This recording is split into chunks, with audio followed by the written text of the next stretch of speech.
7월 14일 금요일 마음판에 새겨야 할 지혜란 제목으로 잠언 7장 1에서 9절의 내용입니다. 사랑의 하나님 감사합니다. 오늘도 말씀 묵상의 시간을 주심에 감사합니다. 이 시간을 통하여서 하나님의 말씀이 들리고 복음이 들리길 원합니다. 말씀대로 믿고 살고 누리는 인생이 되게 하시고 이 시간도 우리와 함께하여 주시옵소서. 감사드리옵고 예수님의 거룩하신 이름으로 기도드립니다. 아멘. 본문의 말씀입니다. 내 아들아 내 말을 지키며 내 계명을 간직하라. 내 계명을 지켜 살며 내 법을 내 눈동자처럼 지키라. 이것을 내 손가락에 매며 이것을 내 마음판에 새기라. 지혜에게 너는 내 누이라 하며 명철에게 너는 내 친족이라 하라. 그리하면 이것이 너를 지켜서 음녀에게 말로 호리는 이방 여인에게 빠지지 않게 하리라. 내가 내 집 들창으로 살창으로 내다보다가 어리석은 자 중에 젊은이 가운데 한 지혜 없는 자를 보았노라. 그가 거리를 지나 음녀의 골목 모퉁이로 가까이 하여 그의 집 쪽으로 가는데 저물 때, 항온 때, 깊은 밤, 흑암 중에라. 아멘. 도움말입니다. 계명은 꼭 지키도록 요구된 말씀의 규정입니다. 들창은 벽 위쪽에 자그맣게 만든 창입니다. 살창은 가는 나무나 새 오리로 살을 대어 만든 창입니다. 황호는 해가 지고 어스름해질 때를 말합니다. 본문 요약입니다. 아버지가 아들에게 자신의 말을 지키고 계명을 간직하라고 합니다. 그렇게 하면 지혜의 말씀이 그를 지켜 음녀의 유혹에 빠지지 않게 할 것이라고 합니다. 하지만 지혜가 없는 자는 유혹에 빠져 깊은 밤, 흑암 중에 거리를 지나 음녀의 집 쪽으로 간다고 합니다.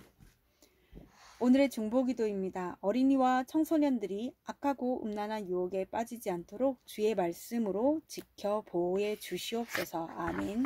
본문 요약입니다. 본문 해설입니다. 첫 번째, 간직할 계명 1에서 4절의 내용입니다. 솔로몬이 아들에게 지혜의 계명을 눈동자처럼 지키라고 합니다. 눈동자는 중요한 기관이지만 다치기 쉬워 아주 조심스럽게 다뤄야 합니다. 우리는 계명도 이와 같이 중요하게 여기며 조심스럽게 간직해야 합니다. 또한 계명을 지키는 것은 그것을 기억하고 그 의미를 묵상할 뿐만 아니라 그대로 실천하는 것입니다. 이것이 지혜의 말씀을 손가락에 매며 마음판에 새기는 것입니다. 날마다 말씀을 묵상하며 적용하는 것이 지혜의 계명을 간직하는 비결입니다. 나는 주님이 알려주신 지혜의 계명을 간직하고자 무엇을 하고 있습니까? 두 번째, 말씀의 보호 5절의 내용입니다. 말씀을 간직하여 지키면 음녀의 유혹에 빠지지 않습니다. 여기서 음녀는 하나님을 떠나도록 유혹하는 모든 것을 상징합니다. 인간의 의지로 결단한다고 해서 음녀의 유혹을 거부할 수는 없습니다. 그 유혹에서 나를 지켜주는 것은 내 의지나 성향이 아닌 하나님의 지혜의 말씀입니다. 매일 말씀을 묵상하고 순종할 때 그 말씀이 나를 보호합니다. 따라서 우리의 유혹을 안 받으려고 노력할 뿐만 아니라 말씀 묵상과 적용에 힘써야 합니다. 그것이 죄의 유혹을 물리치는 최고의 방법입니다. 적용 질문입니다. 말씀 묵상과 적용에 힘쓰다 보니 저절로 유혹이 끊어진 경험이 있습니까? 그럼에도 내가 가장 쉽게 빠지는 유혹은 무엇입니까?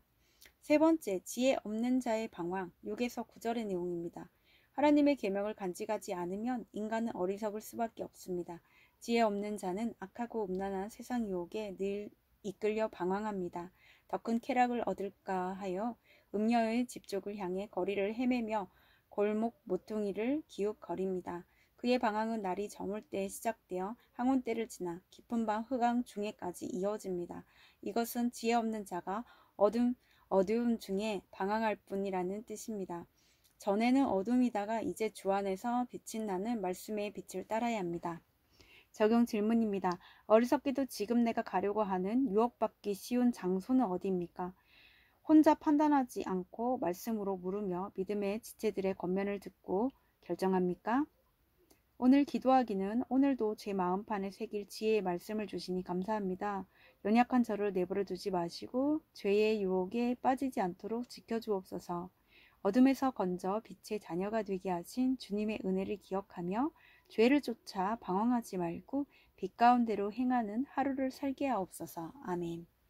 묵상 간증입니다. 하루살이 인생이란 제목으로 임희정님의 말씀 적용글입니다. 저는 어릴 때 큰 병을 앓아 어머니 등에 업혀 오랫동안 병원을 다녔습니다. 그러다 초등학교 3학년이 되어서야 혼자서 학교에 다닐 수 있었습니다. 중학생이 된 저는 친구를 따라 처음 교회에 가보았습니다. 이후로도 교회를 꾸준히 다녔지만 늘 아픈 곳이 많다 보니 고침받고자 기복적으로 갔던 것 같습니다. 저는 오랜 기돈 후 만혼의 나이에 소아마비가 있는 남자와 결혼하여 두 딸을 낳았습니다. 하지만 기쁨도 잠시 갱년기가 오면서 육이 무너지기 시작했습니다. 관절염은 물론이고 스트레스를 받고 잠이 부족하면 이석증이 찾아와 집에 상비약을 준비해둬야 했습니다. 날로 통증이 심해지던 차에 저의 신체 구조가 잘못되었다는 사실을 전문의에게 들어 알게 되었습니다. 이후 매일 스트레칭과 근력 운동, 유산소 운동을 반복해서 하지 않으면 통증을 이겨낼 수 없었습니다. 그러다 보니 저는 건강이 우상이 되어 어느 병원이 용하다는 소문을 듣고 의사 선생님들을 찾아다녔습니다. 하지만 믿음의 공동체에서 저보다 더 큰 고난이 있는 성도들의 간증을 들으며 위로가 되고 구속사의 말씀으로 삶이 해석되었습니다. 건강하면 무엇이든 할 수 있을 것 같았지만 지금 생각해보면 몸으로 더 많은 죄를 지으며 음란하게 살았을 것입니다. 오늘 내 계명을 간직하라. 내 법을 내 눈동자처럼 지키라는 말씀을 묵상하면서 하나님의 계명을 지키기보다 전문가와 물질을 더 의지하는 제 모습이 보여 마음이 찔립니다.